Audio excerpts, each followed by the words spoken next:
video kali ini saya akan mempresentasikan tentang modul 6 sesi 10, di mana pada modul ini adalah pemanfaatan bantuan sosial dalam pemenuhan gizi anak usia dini dan ibu hamil. Dan di video ini juga sebentar akan menjadi bahan untuk evaluasi tugas akhir daripada kami selaku SDM Kesos di Kementerian Sosial dalam pemaparan modul ini. Dan sebentar kita akan melihat bagaimana memaparkan modul 6 dengan beberapa item kegiatan seperti pengelompokan jenis-jenis makanan dan kandungan-kandungan gizi yang ada di dalamnya. Baik, sebentar kita lihat bagaimana pemaparan modul 6 sesi 10. Baik, Ibu-ibu, hari ini kita akan melanjutkan dari langkah pertama yang kemarin itu dibahas oleh teman saya, yaitu dimana membahas tentang bantuan sosial. Jadi kalau semua muat atau alhamdulillah. Jadi sekarang ini Ibu, kita masuk langkah kedua, yaitu mengidentifikasi kandungan gizi bahan makanan yang ada di sekitar kita. Coba ibu-ibu, makanan yang dimakan ibu hamil dan balita memiliki kandungan gizi yang baik. Maka ibu-ibu harus tahu mana makanan yang bergizi. Tahu jadi ibu tahu?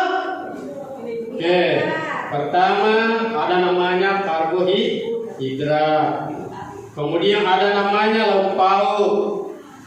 Yang ketiga ada namanya buah-buahan atau vitamin dan mineral.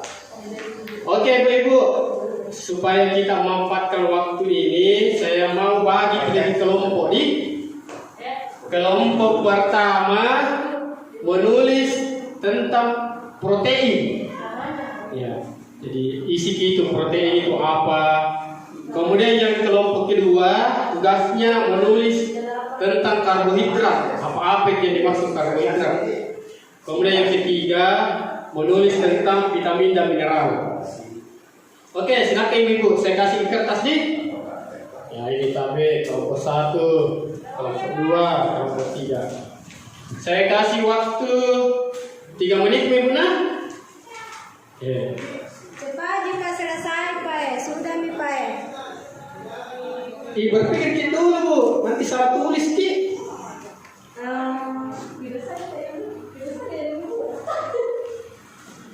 Selesai nih Bu? Ya, alhamdulillah. Ini karbohidrat Pak. Baik, yang sudah selesai silahkan ditempel di depan. Di sini saja. Cerdas ini. Asal jangan di pipimu. Isi piring saya kira Oke, isi bisa di sini piring. ini harus. Kita belasan barang. Iya. Apa itu vitamin ya? Ya. Terus lauk pauk mana? Protein Pak. Nih. Jadi terus yang kelompok 3 Ini Pak, nanti kita di saya. apa itu? Karbohidrat.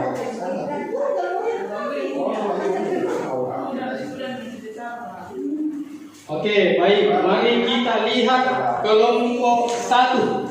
Kelompok 1 ini menulis tentang karbohidrat. Jadi karbohidrat itu ada namanya beras. Beras ada jagung, juga ada sagu. Kira-kira sudah cukup ini, Bu? Apalagi Pak? Perlu ditambah lagi nak karbohidrat? Masih ada Pak. Masih ada apa itu? Ubi kayu Pak. Ubi kayu. Jadi Iya. semua ini untuk masuk kategori karbohidrat. Tujuannya apa ini, Ibu? Sebagai sumber tenaga. Baik. Kalau terigu iya Pak. Oh, terigu juga boleh. Terigu. Pintar ini, Bu. Jadi kita tambah satu lagi terigu. Kemudian untuk protein. Protein itu ada namanya ikan, telur, tahu dan tempe. Oke. Kemudian vitamin dan mineral. Ada namanya pisang, pepaya, kangkung, bayam, kacang, panjang. Mungkin masih banyak ya, tapi untuk sementara ini saja dulu kita lihat dulu. Tadi itu kita sudah mengetahui tentang fungsi karbohidrat. Fungsinya apa Ibu? Sebagai sumber tenaga. Oke. Sekarang coba kita melihat kelompok yang kedua, itu menulis tentang protein. Ya, protein di sini ada ikan, ada telur, kemudian tahu dan tempe. Nah, saya mau tanya dulu Ibu, apa kira-kira fungsi daripada protein ini dalam tubuh kita? Oke, sebagai zat pembangun sel ya. Jadi untuk membangun sel-sel yang ada dalam tubuh itulah fungsi protein. Kedua, untuk memperbaiki sel-sel yang rusak. Artinya kalau ibu-ibu, kalau ada ibu masih muda, kemudian sudah kelihatan tua, berarti itu kekurangan protein. Ya, jadi perlu mengkonsumsi protein. Apa itu ikan? Tidak mesti ikan itu ikan mahal. Ya, di daerah kita ini, apalagi kita ini kan berdekatan dengan Pautere. Pautere itu banyak sekali ikan Ibu. Ya, dan murah lagi. Iya Pak. Jadi ibu-ibu tinggal memilih ikan-ikan yang sesuai dengan kemampuan tak. Yang paling tidak kita beli ikan yang banyak mengandung protein. Oke, baik. Kemudian yang ketiga, kelompok yang ketiga tadi sudah menulis tentang sayur dan buah-buahan atau vitamin dan mineral. Nah, apa fungsinya ini Ibu? Sebagai untuk membantu proses kerja tubuh. Kedua, mencegah berbagai penyakit. Jadi ini fungsinya Ibu, kita sering mengkonsumsi buah-buahan supaya tubuh kita sehat. Baik Ibu-ibu, jadi setelah kita melihat 3 pemaparan kelompok ini, selanjutnya kita akan melihat bagaimana gizi seimbang itu. Ya, gizi yang seimbang itu seperti apa? Yang pertama Ibu-ibu, syukuri dan nikmati aneka ragam makanan. Jadi kalau ada makanan di rumah disyukuri Ibu. Ya, jangan selalu mengeluh. Kemudian yang kedua, banyak makan buah dan sayur. Buah-buahannya itu tidak mesti juga harus buah-buahannya yang mahal kayak apel, anggur. Cukup kita beli pisang dan pepaya. Malah pepaya ini bisa kita tanam sendiri di dekat rumah Ibu. Ya, dia gampang tumbuh. Kemudian yang ketiga, biasakan mengkonsumsi lauk pauk yang mengandung protein tinggi. Ya, seperti tadi yang saya sudah jelaskan. Apa tadi itu Bu yang mengandung protein tinggi? Telur dengan tempe. Mahal tak Ibu ini telur dengan tempe? Tidak. Ya, sangat murah. Makanya kalau tidak biasa makan tahu dengan tempe, latihan Ibu. Usahakan kita senang dengan tahu dan tempe karena ini sangat membantu kita untuk pemenuhan gizi seimbang di dalam tubuh kita.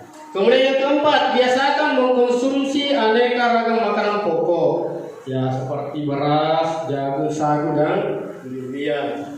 Kemudian batasi konsumsi pangan yang manis-manis.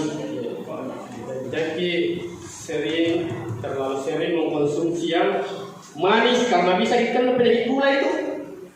Ya, makanya kurang-kurangi. Nah, kemudian biasakan sarapan pagi. Nah, ini biasa ibu-ibu ini kalau asik nih, mami bekerja atau apa, sibuk mengurus anaknya, biasanya lupa sarapan. Mestinya kita berusaha untuk sarapan pagi. Kemudian biasakan minum air putih cukup dan aman. Berapa biasanya Ibu? Ya minimal 8 gelas per hari. Kemudian yang terakhir, Oh bukan, yang ke-8. Lakukan aktivitas fisik yang cukup dan pertahankan berat badan ideal. Jadi ya kalau ada waktu jalan-jalan tungki. Kalau saya sarankan ibu sudah bisa suwe jalan-jalan gitu dekat-dekat rumah kita. Ya supaya tubuh kita sehat. Kemudian yang terakhir, biasakan membaca tabel pada kemasan pangan. Ini juga penting. Jangan sampai makanan yang kita beli atau yang kita konsumsi itu makanan yang sudah kadaluarsa. Ya, itu bisa membahayakan kesehatan kita.